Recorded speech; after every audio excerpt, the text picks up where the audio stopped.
सबको जय मसीह की। परमेश्वर के नाम की महिमा हो। आज हम देखेंगे पहलोठों की मृत्यु की चेतावनी, और ये हमें देखने को मिलता है निर्गमन की किताब उसका 11वां अध्याय की पहली आयत से लेकर 10वीं आयत तक, अर्थात पूरा ही इसके अंदर निर्गमन का ये 11वां अध्याय खत्म हो जाता है। छोटा सा पार्ट है, 3 से 4 मिनट का वीडियो को स्किप मत कीजिएगा।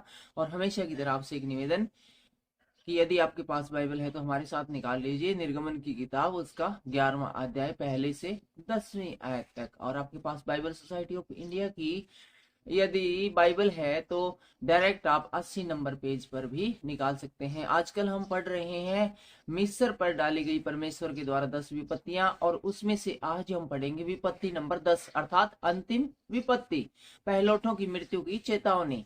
और फिर मूसा से यहोवा ने कहा, एक और विपत्ति मैं फिरौन और मिस्र देश पर डालता हूँ, उसके पश्चात वह तुम लोगों को वहां से जाने देगा। और यहाँ पर जब देखते हैं कि बार बार हारून और मूसा है उसको परमेश्वर भेज रही है मिस्र के राजा के पास कि तू मेरी प्रजा को जाने दे कि वे जाकर मेरे लिए परो करे, लेकिन फिरौन है जाने नहीं देता।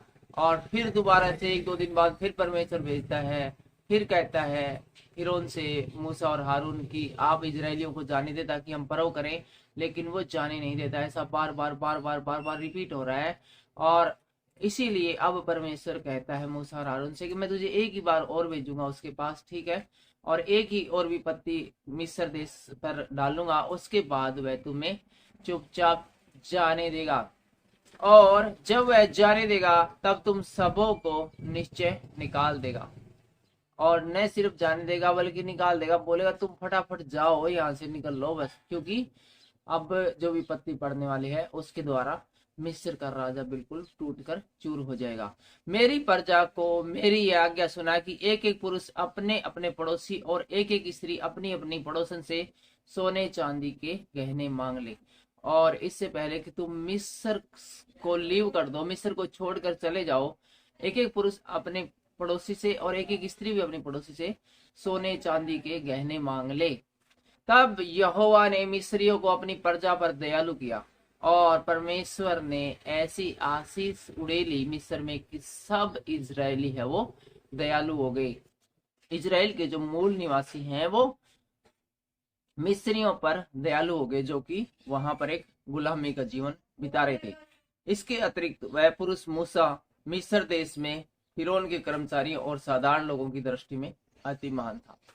और इसके अलावा बड़ी बात यह थी कि मूसा का बड़ा मान सम्मान और बड़ी इज्जत थी, इसलिए भी जो कुछ मूसा कह देता था लोग उसको आसानी से स्वीकार कर लेते थे, मान लेते थे। तो एक तो परमेश्वर ने लोगों को दयालु कर दिया, ऊपर से मूसा का इतना मान सम्मान करते थे, तो मूसा ने जैसे ही कहा तो सब लोगों ने उसको माना।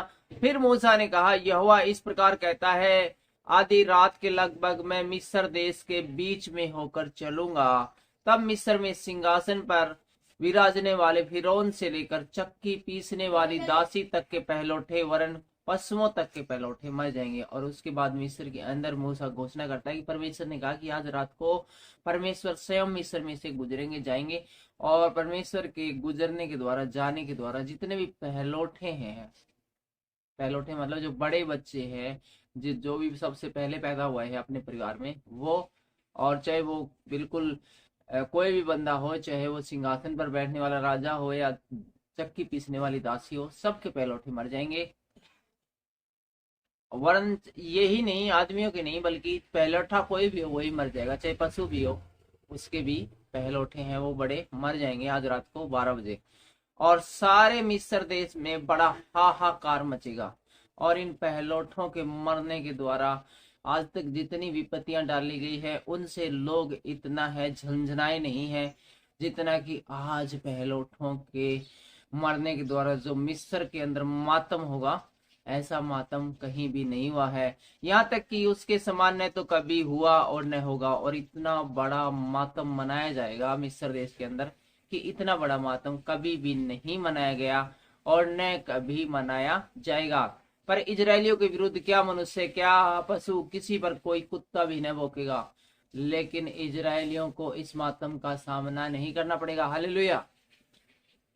तो ये है बचाने वाला परमेश्वर, जो कि 100 लोग खड़े हो और वहां पर सिर्फ एक मसीह हो, तो उन 100 लोगों में से यदि उन 100 की 100 पे विपत्ति पड़ने वाली हो तो एक को बचा लेगा और वो विपत्ति 99 पर पड़ेगी। इसलिए कहा गया है कि इजरायलियों पर कुत्ता तक न भौंकेगा। इस देश के अंदर इतना बड़ा हंगामा होने वाला है, इतना बड़ा कलेश पैदा होने वाला है, लेकिन मिस्रियों को बचा लिया गया, जबकि उनके पशुओं तक को नहीं बख्शा गया है। जिससे तुम जान लो कि मिस्रियों और इजरायलियों में मैं अंतर करता हूँ। तब मेरे ये सब कर्मचारी मेरे पास आ मुझे दंडवत करके यह कहेंगे, अपने सब पशुओं समेत निकल जा। और तब तेरे ये सब कर्मचारी है वो मेरे पास आकर दंडवत करके कहेंगे कि अपने पशुओं समेत निकल जा। या ऐसा मूसा है वो इनसे कहता है, इजरायलियों से सॉरी मिस्रियों से कहता है, और उसके पश्चात मैं निकल जाऊंगा। यह कहकर मूसा बड़े क्रोध में फिरौन के पास से निकल गया। और ये बातें हैं फिरौन को बोलकर, हालांकि फिरौन ने कहा था कि तू मुझे दिखाई मत दे दी वरना तुझे जान से मार डालूंगा, लेकिन परमेश्वर ने कहा कि मैं एक और चेतावनी भेजूंगा। परमेश्वर ने एक और बार मूसा को भेजा, तो मूसा जाता है और ये चेतावनी जो एक भारी चेतावनी थी वो देकर है, और बड़े गुस्से और क्रोध में फिरौन के पास से लौट आता है। यहोवा ने मूसा से कह दिया था, फिरौन तुम्हारी न सुनेगा, क्योंकि मेरी इच्छा है कि मिस्र देश में बहुत से चमत्कार हो।